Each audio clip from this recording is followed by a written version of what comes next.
On le voit passer partout sur les réseaux sociaux. Ce gars-là qui court en te criant dessus, c'est David Goggins, aussi connu sous le nom de l'homme le plus dur de la planète. Et dans cette vidéo, j'ai demandé à des gens ce qu'ils en pensent de lui pour voir leur réaction. Je vais aussi vous donner les meilleurs conseils de David Goggins et ses méthodes pour que vous soyez aussi fort que lui mentalement. Et pour finir, je vais réaliser le plus gros défi physique que j'ai jamais fait de toute ma vie.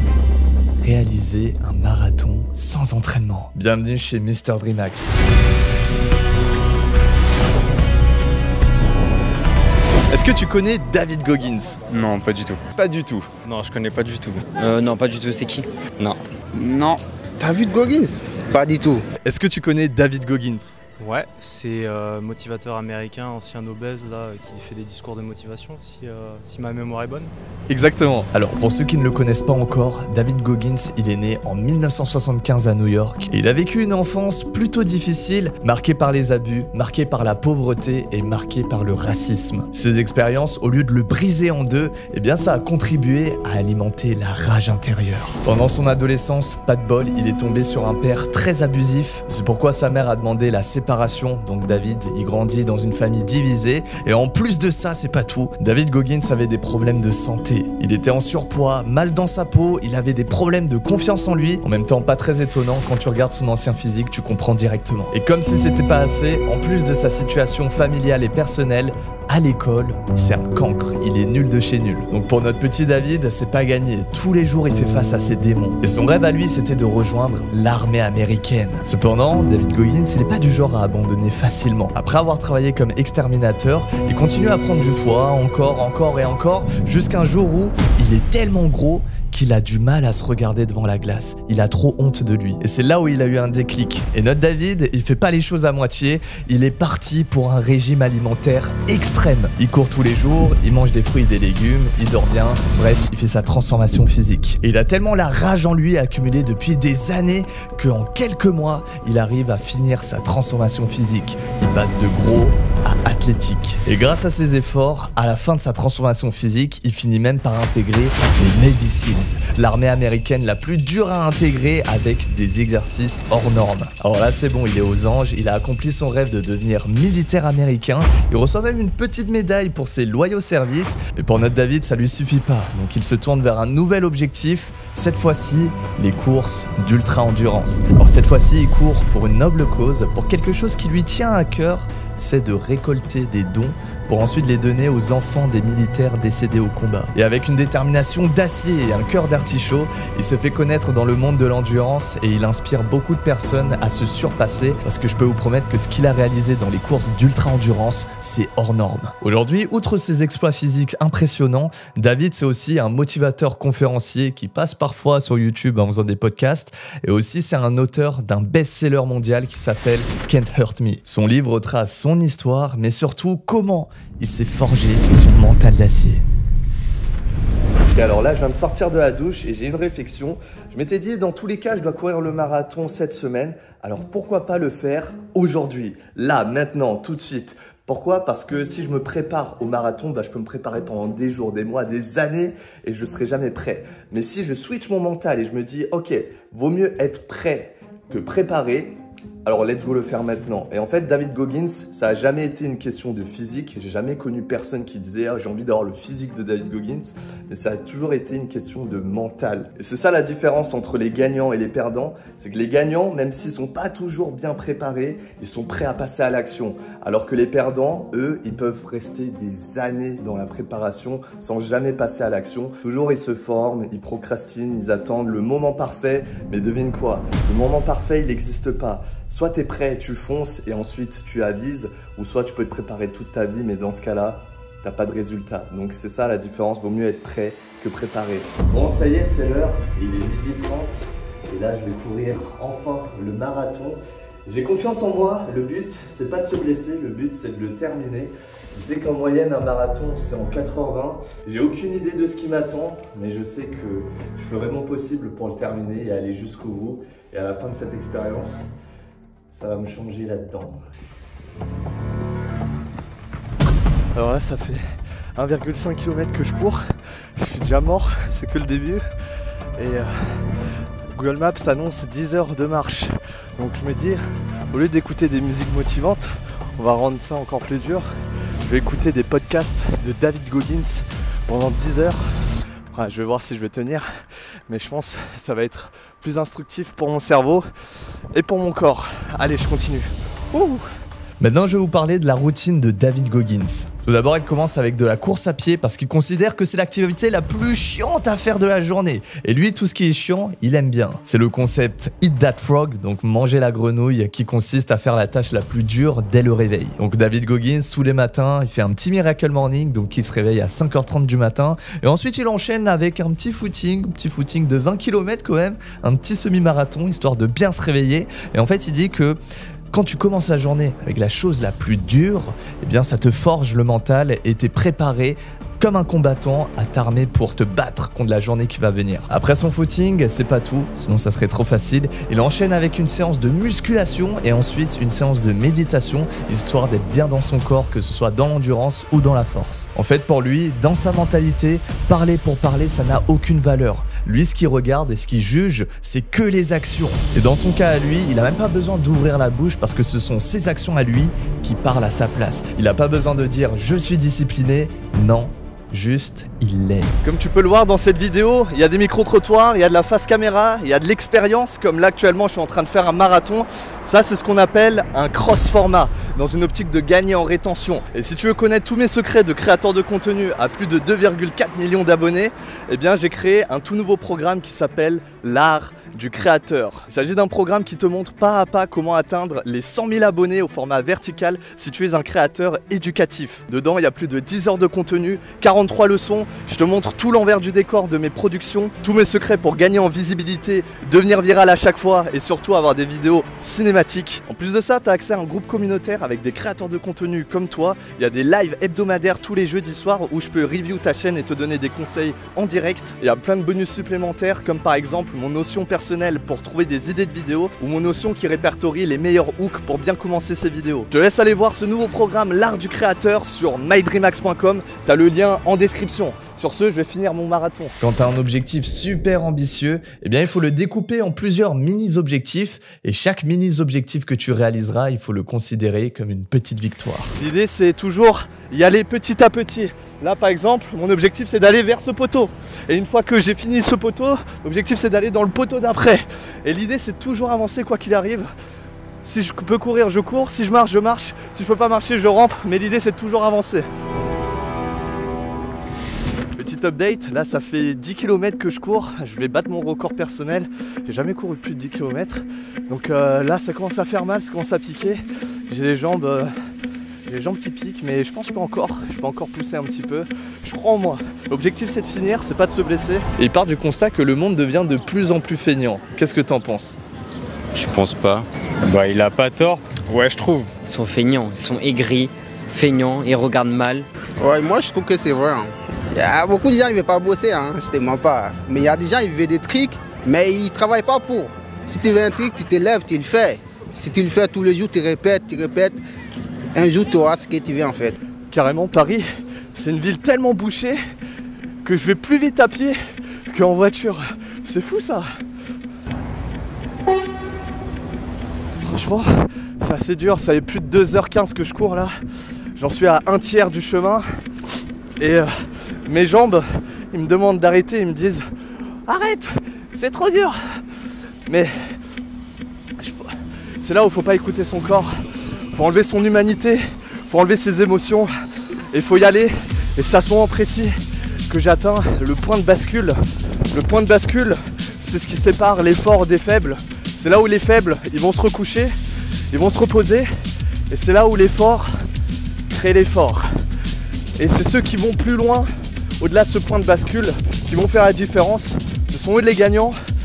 Et c'est David Goggins qui parlait de la règle des 40%. C'est à 40% que ton cerveau, il a envie d'arrêter, mais ton corps, il peut continuer. Et moi, il ne faut pas que j'écoute mon corps, il ne faut pas que j'écoute mon cerveau. Et il ne faut plus que je sois dans la volonté. Je ne veux pas finir ce marathon, il faut que je sois dans l'obligation. Je dois finir ce marathon. Donc là, on va traverser Paris, puis on va traverser la banlieue derrière Paris. Et on aura fini le marathon. J'en suis à un tiers. Et let's go, je crois toujours en moi. Est-ce que dans ta vie, tu te vois réaliser un exploit sportif comme un marathon par exemple? Non, actuellement, je crois pas. Franchement, pour le moment, je suis pas chaud à faire des marathons. Ça peut être quelque chose d'envisageable dans un futur, mais je me prononce pas parce que je sais pas si je serais capable. Franchement, je voudrais bien faire un marathon. Non, pas trop marathon. Plutôt dans le rugby. Je pense que je pourrais plutôt avoir une carrière dedans. Marathon, non, mais 20 km, ouais, pourquoi pas. Là, je suis à mi-chemin. Je suis en train de me reposer 5-10 minutes parce que je sens que si je me repose pas là, je risque de me blesser. Et je pense vaut mieux être intelligent plutôt que prouver quoi que ce soit. Éviter de se blesser, toujours réfléchir long terme. Faut pas se blesser pour rien. Faut prendre des risques, oui, mais prendre des risques intelligemment.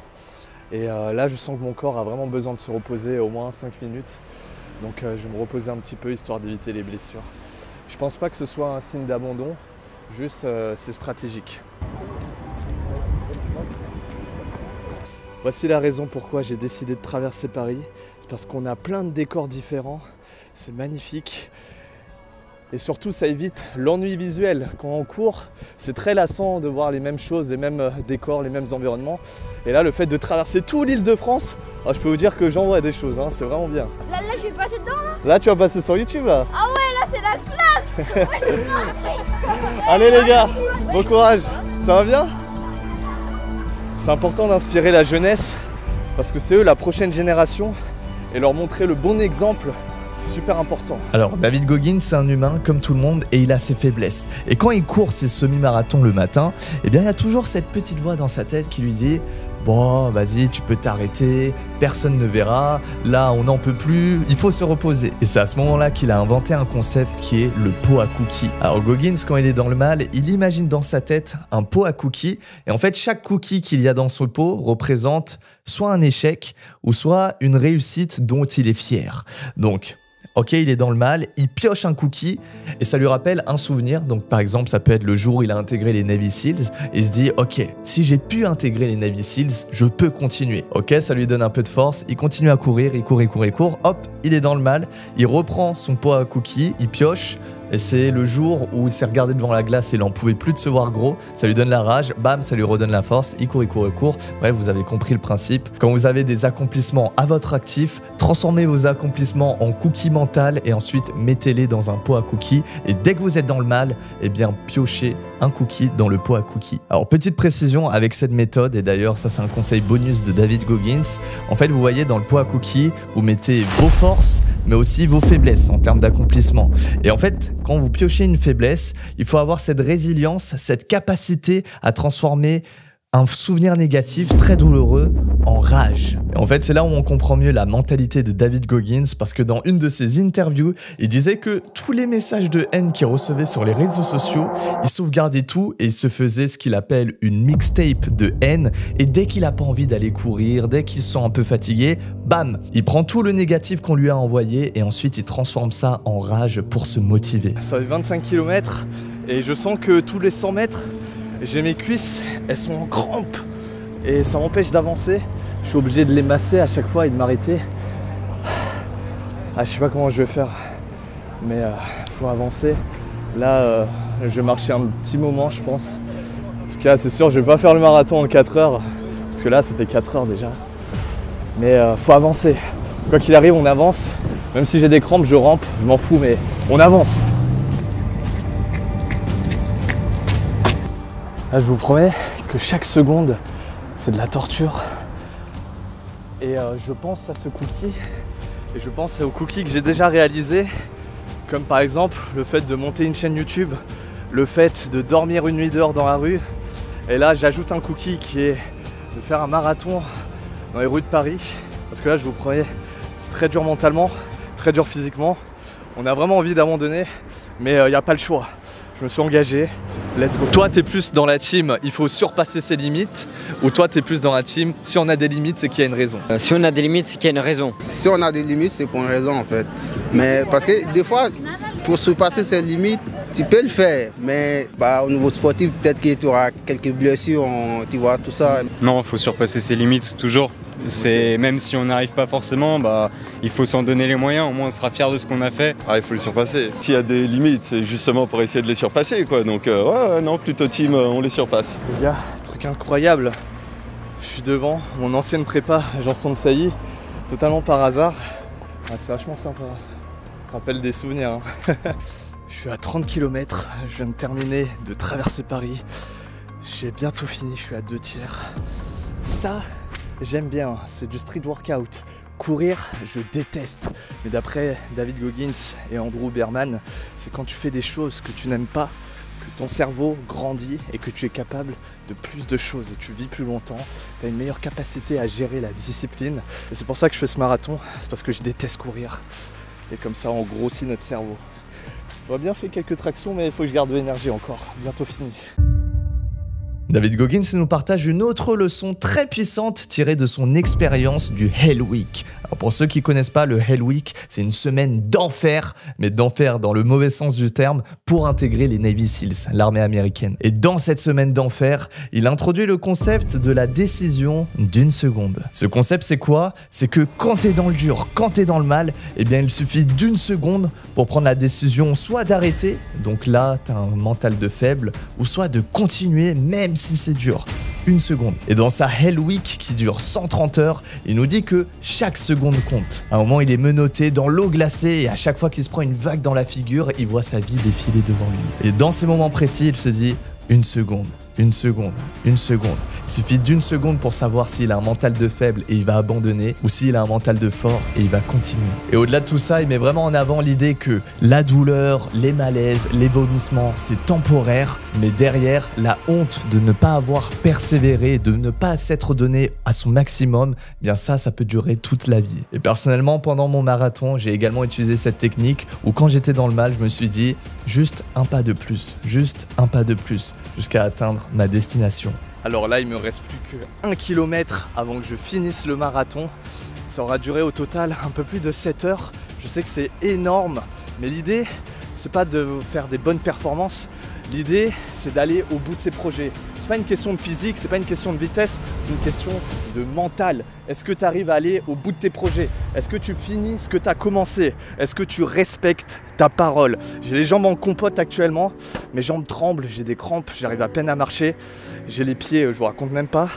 Mais je continue d'avancer de manière mécanique et je me pose pas de questions parce que je sais que si j'écoute mes émotions, alors je serais rentré chez moi depuis très très longtemps. Mais là, il y a quelque chose de plus fort que moi qui m'oblige à terminer. Et je sais qu'une fois que j'aurai terminé, j'aurai de la fierté personnelle. J'en profite pour dire que ce marathon m'aura appris la patience. Je peux vous dire que je cours depuis 12h30. Là, c'est la nuit. Et on a le temps de faire au moins 7 fois le tour de ses pensées. Ce marathon, il m'a rappelé qu'il faut constamment se challenger, constamment sortir de sa zone de confort. Parce que c'est quand tu es confortable que tu commences à mourir petit à petit. Et j'en profite aussi pour rendre hommage ce marathon à tous mes proches qui sans eux, j'en serais pas là où j'en suis aujourd'hui. Je les aime beaucoup et c'est grâce à eux si j'ai l'énergie d'accomplir des projets comme ça. Et je remercie aussi David Goggins qui nous partage sa mentalité d'acier pour finir nos projets. Allez, je finis ce kilomètre et on se revoit devant le château. L'objectif de David Goggins, c'est de devenir l'homme le plus fort au monde. Mais avant ça, il avait vu en lui l'homme le plus faible au monde. Et au lieu de se blâmer, de se trouver des excuses, il a tout fait pour mettre en place, pour s'améliorer dans la douleur, dans la souffrance, afin de forger son mental via le physique. Son conseil pour aider les jeunes qui sont un petit peu perdus, qui manquent de confiance en eux, c'est au lieu d'aller regarder à l'extérieur, à gauche, à droite, sur les réseaux sociaux, c'est de plutôt aller regarder à l'intérieur de soi. Il invite chaque personne à mieux se connaître en allant chercher nos limites personnelles. Parce que quand tu restes dans ta zone de confort, eh bien tu te connais pas vraiment et tu sais pas de quoi tu es capable et tu restes la même personne. Il souligne également que le chemin de la transformation, c'est très dur, c'est dans la souffrance et c'est très solitaire parce que personne n'a cru en lui, personne ne l'a aidé à faire ce qu'il a fait et personne, encore une fois, le réveille le matin à 5h30 hormis lui et sa volonté. Quand vous avez une vision en tête, il n'y a que vous et vous seul qui pouvez l'accomplir. Même vos amis les plus proches, votre famille proche, eh bien, ils n'ont pas exactement ce que vous avez en tête. Bon c'est officiel, il est 21h, après 8h30 de marche, j'ai enfin fini le marathon, 44 km, David Goggins. Et franchement, quelle aventure. J'ai couru toute la journée, J'en peux plus. Je peux vous dire que ça faisait longtemps que j'avais pas autant repoussé mes limites physiques et mentales. Et pour ça, je suis très satisfait, très fier de moi. Et cette sensation de fierté, je vous invite tous à la vivre au moins une fois dans votre vie. Et ça, c'est uniquement possible grâce à du développement personnel. Sur ce, c'était Mr Dreamax. Si tu es un créateur de contenu et que tu veux monter tes comptes à plus de 100 000 abonnés, rejoins l'art du créateur sur mydreamax.com. Je te mets le lien dans la description. C'était Mr Dreamax. Prenez soin de vous. L'effort crée l'effort. N'oublie jamais ça.